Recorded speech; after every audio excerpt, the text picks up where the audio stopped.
Now, discovery learning has three pedagogical aims. One is promote.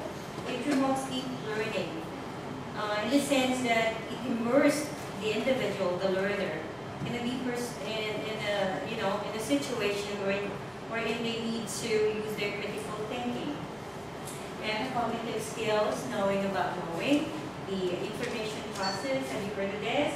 And student engagement. Student engagement because of the activities, the various models that discovery learning can offer. So students are all engaged when you do this in your classroom. And can you maybe go a little more into metacognition for them? Because I have a feeling that some people may not get I won't go here. Are you going to go later on it? No. Here's that one. Yeah, but can you tell them a little bit about what metacognition is all about? Yeah, it's like the prior knowledge that you have when you were young. You know, it's like adopt, knowing about knowing, and then it's like an additional knowledge. And then when you go to what's this?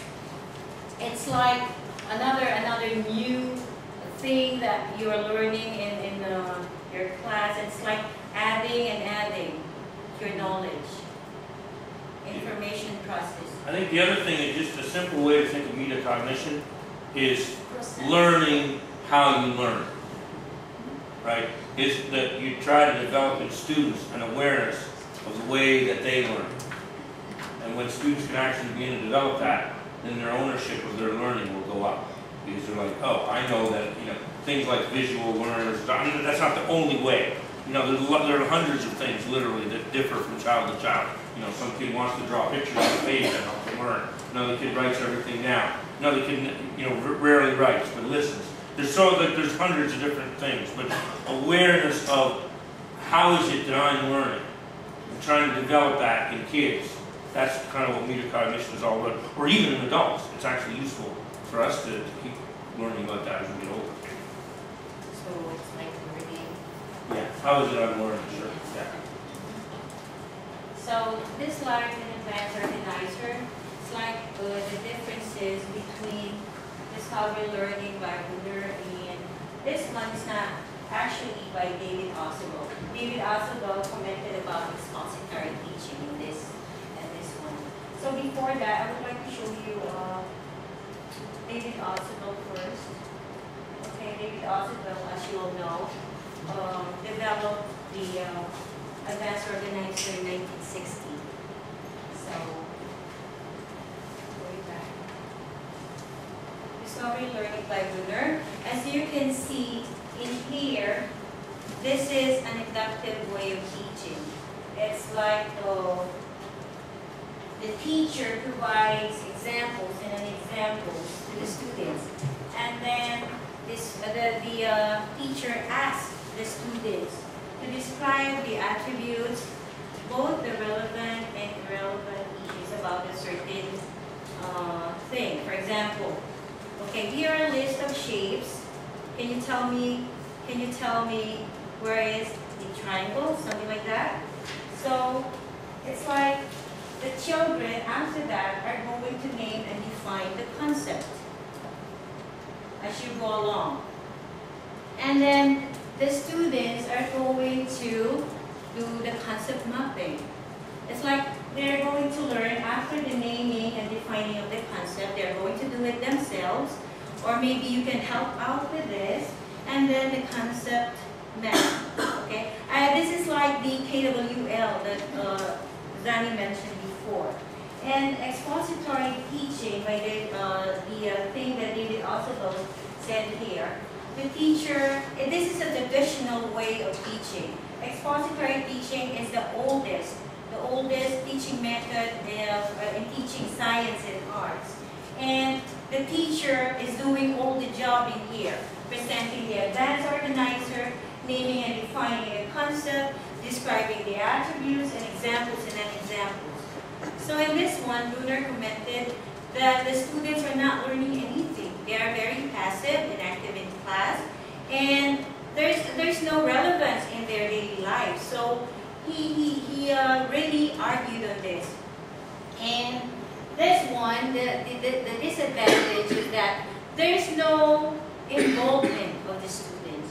What do you think will happen if the teacher keeps on talking in class and even asking questions to the students, just going on and on and on without, without anything in mind, but the lesson plan, the main objective of his lesson plan, that's the only thing that he or she wants to finish or to achieve in the class. So any comments? This one, Discovery Learning by Bruder. This is similar to concept attainment thing. While the other one is the other way around. It's the opposite. It's interesting because you have almost all the examples, all the concepts, you have on both sides of the same. With the exception of But as you can advanced organizer. Yeah, That's that's what the the concept first one. Yeah. The first one in here, the teacher provides examples, right? To the students. This one is teacher-centered. The teacher is presenting the advanced organizer, the teacher is defining the concept, the teacher is describing the attributes to the students, and the teacher are the ones giving the examples in an example. Okay? Get the point? Last term in Foundations of Education's project, I did this one, the first one, Discovery Learning by Bruner. It's exactly, I think, like concept attainment. Yeah. In that project, I did an example of teaching in that method. Really, it was different. I provided examples, and the students didn't know that what I was teaching to them. I was just showing them the things and saying, is it yes object or no object? Yes. Asking the kids. And then, first they were wrong, but later on they started getting on right because they had some ideas. But I misled them sometimes. And at the end they figured out what I was teaching. So we started from the examples. They didn't know what they are learning. But at the end, they found out by themselves that, oh, the teacher is teaching magnetic materials and non-magnetic materials. So I think they stay with in their mind longer than they really get it. But if we did like, first, oh, I'm going to teach you magnetic and non-magnetic materials, these are magnetic, these are non-magnetic, I don't think it works as good as the other one. Yeah, this one, the examples represents the yes, and the non-examples represents the no. It's something like that. You can do it by statements or pictures. So you can show them, for example, some pictures. They would label it. They will try to find out what is the common denominator among those pictures. And they will put it all together in the yes, and the difference, that they find in the picture, they will put it in the no answer, right? So any more questions? So this is another one, reception versus discovery learning. When you say reception, what comes into your mind? Reception. Reception. Hearing. Hearing, yes. Hearing. When you hear, you are receiving. Okay, you are receiving. And receptive learning here versus discovery learning has a big difference. As you can see in the picture, okay, this picture I just got it from the internet. I suppose you would be thinking this is a teacher. And the teacher is presenting the project. It's like the final form of the knowledge of what he wants the student to do, right? So it's like he is transmitting the knowledge to the student. Okay, that is receptive learning. You are not allowing the student to use his experience. The concept is not there in everything, the skills. So he's just transmitting, giving something. Okay, this is the project that we're going to do. This is it. I'm going to show you. So the students is not thinking anymore. It's just following what the professor or the teacher or the instructor is telling him to do. While in discovery learning, first you immerse the student, the learners, into experience. From the experience, they'll learn the skills. And they come up with their own concept. This is what discovery learning is all about. It's not, feeding the information to your students, but letting them discover everything on their own. Like the experimentation that we're doing, the hypothesis that they need to prove, something like that. Okay, who are science teacher here? Only guy and math teachers.